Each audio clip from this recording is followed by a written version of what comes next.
I never thought I would say this, but now I'm afraid of my own home. I live in a typical Soviet-era apartment block with my son. He's 10 years old. His name is Ethan. Our town is small.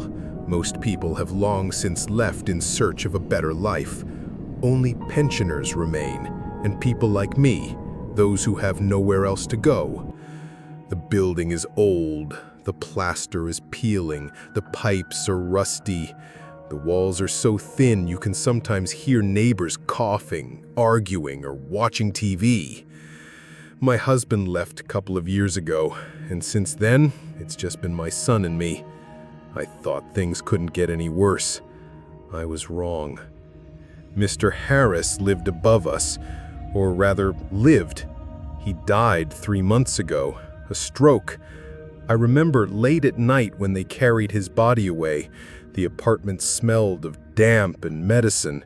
He had no family, no friends, a quiet, withdrawn old man who barely spoke to anyone. A few days later, he was cremated, and that was the end of it. Since then, the apartment upstairs has been empty, or at least it should be. It all started last Thursday.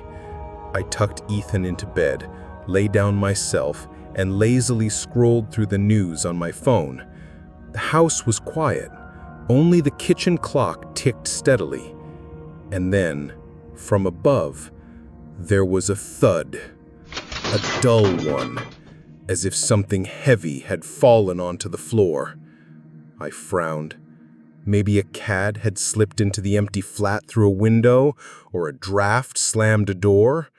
I brushed it off and tried to calm myself. But a couple of minutes later, I heard footsteps.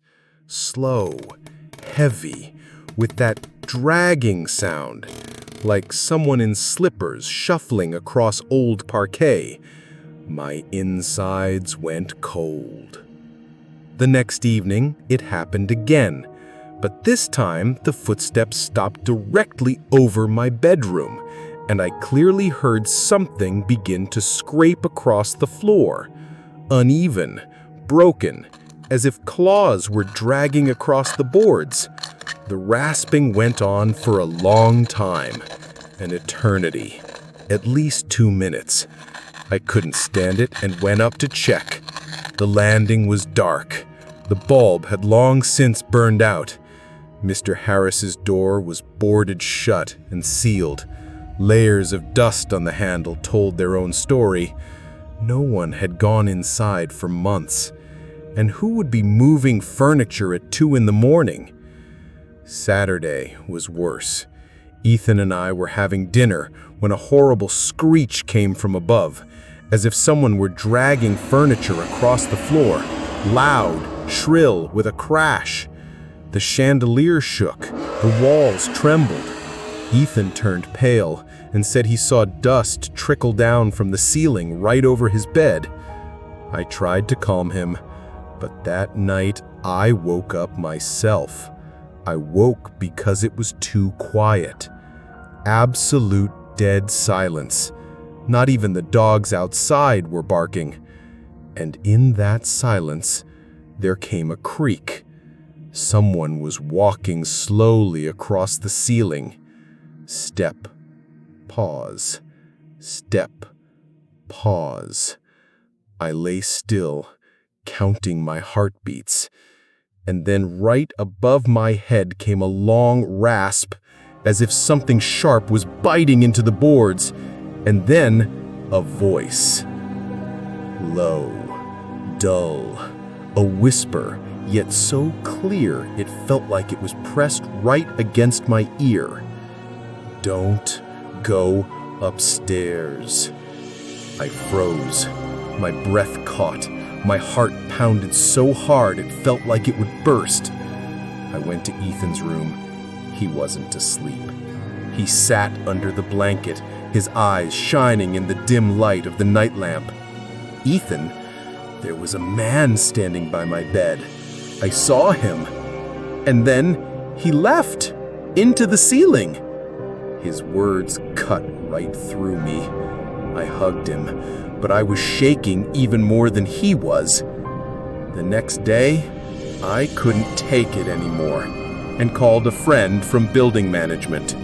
He agreed to go into the empty flat above. I waited downstairs by the entrance. Minutes dragged like hours. Finally, the door creaked. He came back. His face was pale, his lips twitching. I went into the apartment, he stammered. At first glance, everything looked normal. Dust, cobwebs, just as you'd expect. But right in the middle of the kitchen, the floor is torn up. The boards are gouged, deep, as if something sharp had been clawing at the wood and almost reached the concrete. After those words, I felt sick.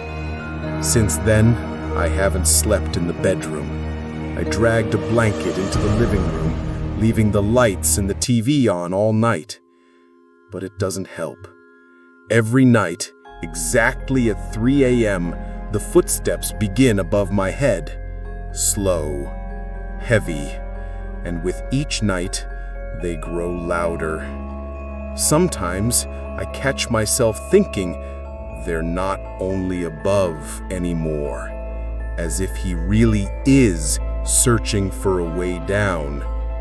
As soon as we have enough money, we'll leave this town.